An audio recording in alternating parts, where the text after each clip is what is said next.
আমন্ত্রিত কাটোয়া প্যাসেঞ্জার অ্যাসোসিয়েশনের সদস্য হিসাবে এই আজকের দিনটা খুবই আনন্দের, কিন্তু এর সঙ্গে একটি দুঃখেরও খবর আছে। সেটা হচ্ছে এর সঙ্গে একটি দুঃখের বিষয় হলো যে আমরা ভোরের দিকে কিন্তু কোনো ট্রেন পাইনি।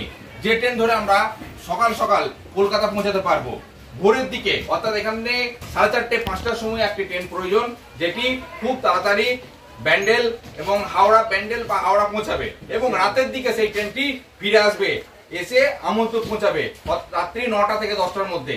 সেই ট্রেনটি যতদিন না আমরা পাবো আমাদের আন্দোলন চলতে থাকবে।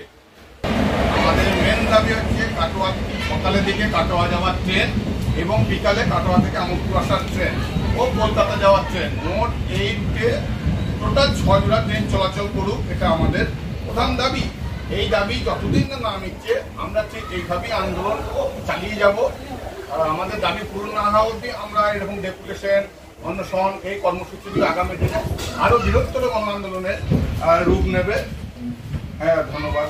ট্রেন বৃদ্ধির ব্যাপারে ওনার কি মতামত সেটা একটু জানতে চাইব। নমস্কার। আমোদপুর কাটোয়া প্যাসেঞ্জার অ্যাসোসিয়েশনের পক্ষ থেকে দীর্ঘদিনের যে আন্দোলন বা দাবি, সেই দাবিকে মাথায় রেখে রেল কর্তৃপক্ষ যে একটা নতুন ট্রেন চালু করেছেন, তার জন্য আমরা রেল কর্তৃপক্ষকে ধন্যবাদ জানাই। আমরা চাই আগামী দিনে আমাদের এই আমোদপুর কাটোয়া লাইনে সকালের দিকে রামপুরহাট থেকে হাওড়া বা রামপুরহাট থেকে শিয়ালদা এবং শিয়ালদা বা হাওড়া থেকে আবার সন্ধ্যের দিকে যদি একটি ট্রেনের ব্যবস্থা করেন, তাহলে এই এলাকার সমস্ত মানুষ উপকৃত হবেন। আমরা দাবি রাখব যে আগামী দিন যাতে আমাদের এই অ্যাসোসিয়েশনের পক্ষ থেকে আরও জোরালো আন্দোলন করে যাতে আগামী দিনে আরও ট্রেন বৃদ্ধি হয়, সেই দাবি রেখে আমরা এগিয়ে যাব।